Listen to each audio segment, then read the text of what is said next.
Right, week 7's down, so let's talk about these games and get into week 8. The best game of the week was Lions and Vikings, a good divisional matchup where they were both fighting for first place. I don't think we've seen that from Lions and Vikings in a long while, and it definitely lived up to it.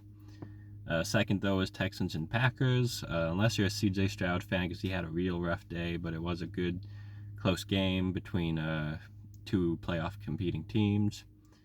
Bengals-Browns was a good game, as long as you like defense. It was a very slow, low-scoring game. Bengals defense, I think, is still pretty bad, but they've played the Giants and now the Browns, so they're actually looking decent because of those reasons. But it was a good low-scoring game if you like defense. And the fourth best, I'd say, was Raiders and Rams, another good defensive game. Some decent games, though. We had Ravens and Buccaneers on either Sunday or Monday night. That one was okay. It was a bit lopsided how back and forth it went, but the Buccaneers actually made a game of it near the end. They did end pretty ugly, though, with both Mike Evans and Chris Godwin going down. You hate to see that from the two guys that have really been putting up some of their best seasons. We also had Chargers and Cardinals that night. It was a close game. It was kind of an ugly game. And Patriots and Jaguars, it started good. The first half was good over in London, but the second half, the Jaguars broke away. Same with Seahawks Falcons. It was all right, but the second half on Thursday night, it turned ugly. Some of the worst games, though, I'd say, were Titans and Bills. It was one-sided. Broncos Saints. Oh, that was the Thursday night game. That one was one-sided. Jets and Steelers. One-sided. Panthers Commanders. Definitely one-sided. Some of the worst games, I'd say, was Eagles and Giants. Just real bad offense there. And the same with Dolphins and Colts. Just really bad offense with Tyler Huntley going down and Boyle having to step in like their fourth-string QB on the Dolphins squad. And Anthony Richardson went in for some reason instead of Flacco. And even though I was high on Richardson this year, that was an ugly game. He was missing a lot of those passes. Looking at the teams, though, number 32, I have the Giants, and 31, the Panthers. I feel bad putting the Panthers in bottom place every week. Plus, there's a good chance they'll get their first-round pick this year. The Giants already messed up their draft by, for some reason, deciding to compete against Seattle, and that's the only game where they actually did anything this year. So they've already screwed up their draft picks. At number 30, I have the Jets. I'm not the fact that they got Devontae Adams and they still look this bad on offense. I think they deserve to be this low, despite the fact that they have a better record than some teams, and the defense as well. That offense, Aaron Rodgers, it's bad. 29, I have the Titans. 28, the Patriots. 27, the Saints. The Saints have kind of gone downhill. I've given up on these guys. 26, the Cowboys. I decided to put you up a little higher, even though you didn't play this week, but I feel like maybe I put you too low. I was too harsh on you last week. I'm sorry, but it was also a good week to have a bye for Dallas because there were a lot of teams that looked real bad this week. And alas, they do have a 3-3 record, so they're not doing too bad. Just fun and easy to make fun of. 25, I got the Raiders. I still don't know what to make of this team. I like Minshew, but he throws a lot of picks. 24, the Browns. The good news, Browns, is that at least Deshaun Watson going down doesn't hurt you much. It's not going to ruin your season.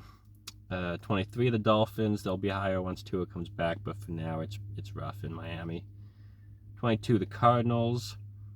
Put you a little higher since you got the win. I don't know what to make of the Cardinals. 1 week they're in the bottom 5, and then they suddenly play like this, stopping the Chargers from even getting a touchdown. So putting up 17, still not that great, but good enough to put you a little higher this week. So then 21, I got the Falcons.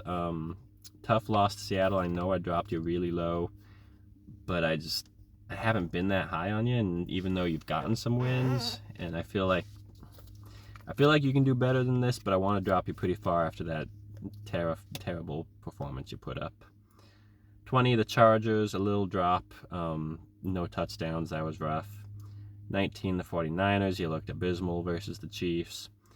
18, the Colts, I've kept you right around here for a while now. 17, the Rams, 16, the Bengals, and 15, the Jaguars. 3 teams that really started this season rough, but I feel like all 3 of these teams are at least decent and have a chance to get more wins as the weeks go by.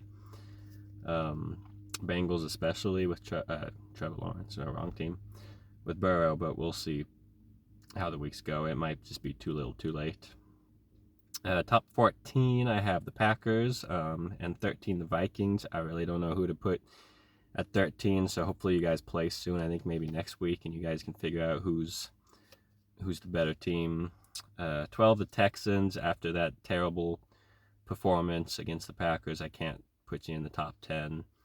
I still think that I have hope that you're better than that performance. That's why I kept you as high as I did. But if this repeats, you're going to go lower. 11, I have the Eagles. Definitely put you higher with a good win versus who were you playing? The Browns. But anyways, yeah, it was an ugly win, and Jalen Hurts played just as bad as C.J. Stroud, so definitely deserved to keep him out of the top 10. In the top 10, though, I have the Seahawks, welcome back. The Bills, welcome back. And the Chiefs put you a little higher because 6-0, it's a good record. You're looking slightly better than you did at the start of the season. Even though you're winning games, I just don't trust putting you higher than 8 for now. Maybe Hopkins can change that. Number 7, I have the Broncos, welcome back. Number 6, I have the Ravens. Still hesitant to put you higher, given how the Bucs almost came back, and that seems to be the Ravens' Achilles heel this year, was holding on to a lead. I thought that was the 49ers, but it seems like it's the Ravens. But yeah, they still put up over 40, so I'll see what to expect from you in the future weeks. Number 5, I got the Bears. I dropped you even though you're on a bye. There was just better teams this week. Bad week to have a bye with the Lions winning. I got them at 3 and the Bucs at 4. Bucs I'll probably drop a little lower once, depending on how long Evans and Godwin are out for. But for now, I still feel they're up this high, but I'm worried about their offense in the coming weeks. Top 2, I still have the Commanders up high. I dropped them last week, actually, but put them back to number 2.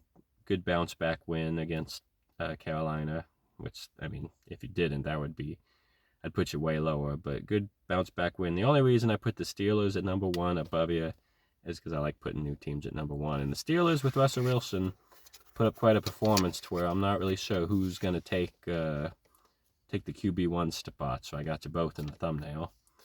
But we'll see about what Pittsburgh does from here. Looking ahead to this week's games, we got Vikings-Rams. I'll take the Vikings. Originally, I predicted the Rams, but that was before this horrendous start for them and this awesome start for the Vikings. So it's hard for me to think the Rams can take this one, but I guess if they do, then we'll worry about the Vikings when we get there. Ravens-Browns. I actually take the Browns on this one. I think that they're going to be a little motivated with a new QB, and the Ravens, their hot streak has to end eventually, right? So why not to a division rival? And the Browns' defense is really good, and I think they could stop the run. So unless Zay Flowers and Mark Andrews have a great game, I don't think it's going to be a Ravens win. Titans-Lions. I'm taking the Lions, easy W. Colts-Texans. Originally, I predicted the Colts on this one, but I just don't have faith in Richardson or Flacco, so I'm going to change that to a bounce-back win for the Texans. Packers-Jaguars. I'll take the Packers. I think that they need... I think the Jaguars will be a little jet-lagged. They're just not quite there. They're better than their record shows, but they're not quite at the Packers level, and the Packers defense is out of their minds. If the Jaguars win, I think we'll have to look at both these teams differently, but for now it seems like an easy W for Green Bay. Cardinals and Dolphins. I'm going to pick the Dolphins on this one. If the Cardinals had lost to the Chargers, I could see them come out motivated to win, but I think the Dolphins are going to be the ones motivated to win. And I think Tua's coming back, not quite sure, but I think they're the motivation to improve their record is going to be there, and the Cardinals are going to be a bit maybe hungover from their win versus LA. Jets and Patriots, I'm going to go with the Jets, but I wouldn't trust that offense can get anything done against the Patriots. Would not be surprised if the Patriots actually get the win. And I think that would put them higher than the Jets in the rankings, maybe.